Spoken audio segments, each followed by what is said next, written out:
up. A storm of discontent brews beneath the leafy canopy.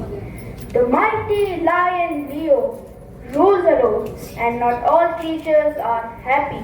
Another rule: we can't do study after sunset, but we drink water there. And he banned the alcohol market. That is where I store my food. This can't go on. The jungle belongs to all of us, not just one. Let's swing into a new idea. What if we all had a say? Enough talk. Let's confront Leo. Calm. Even the sky is not free anymore. Leo says I can't go before sunrise. Square. He told me that I talk too much. But what is a cat supposed to do?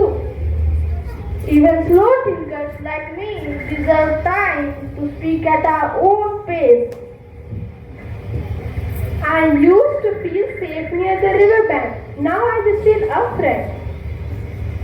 And so, the animals tired of the group that ruled without reason. Prepare to stand together for change. Now let's move to the scene 2. At the heart of the jungle, Leo laughed lazily. Unaware of the storm, heading his way.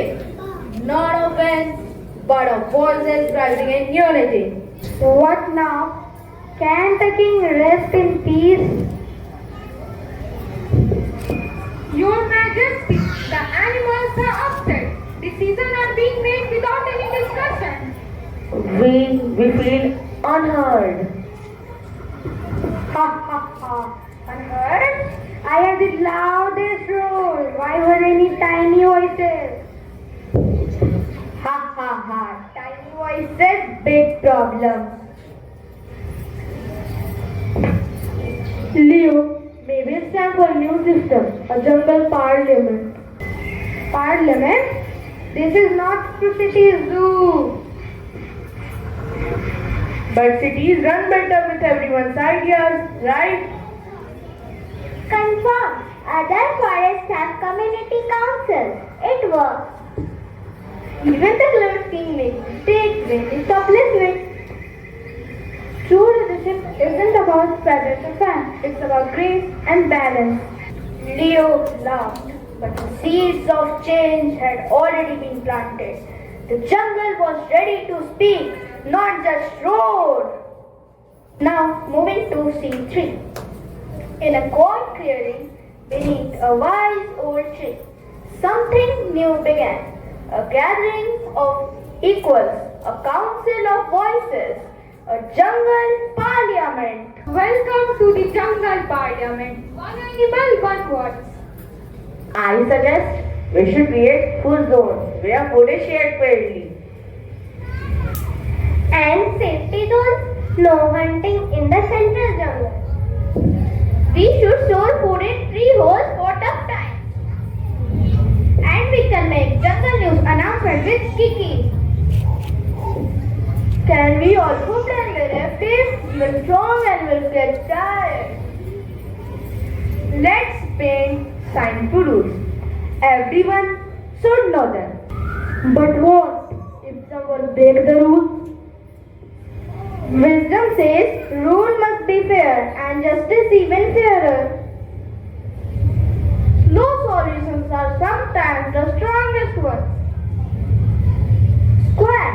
We can repeat the rules every morning. Rule of the day, jungle style. Let us also celebrate this new thing with a festival of feathers. And perhaps create quiet zones for those who need calm to feel safe. We will decide together fairly. For the first time, ideas flow like rivers. Each creature listens. Each creature matters. Even Leo began to wonder. Perhaps there was wisdom in the whisper to the sea foe. Just as Trinity began to bloom, danger struck like a bolt of lightning. A threat far greater than this agreement loomed at the jungle's edge. I saw smoke near the forest edge. Humans are getting free. What? Enough! Let me handle this. No, face of danger. It wasn't huge roar that saved the jungle. It was the harmony of many voices moving as one. Now let's move to the scene 5. Smoke cleared, trees stood tall once more, and as ash settled, so did the truth.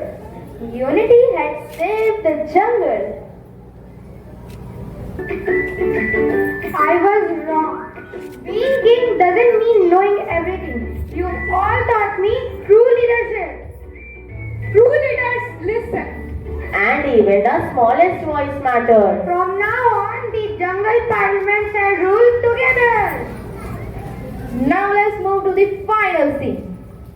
From once chaotic canopies to peaceful pathways, the jungle was transformed. Together, the animals had built something lasting. Hope, harmony, and hope. In unity, we thrive. In kindness, we lead. In listening, we grow.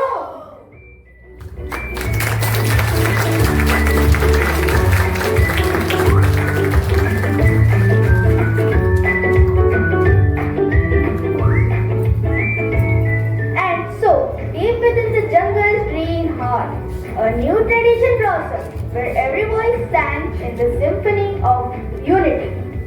And the moral of the story is, leadership is about listening, not commanding. And unity and diversity creates harmony.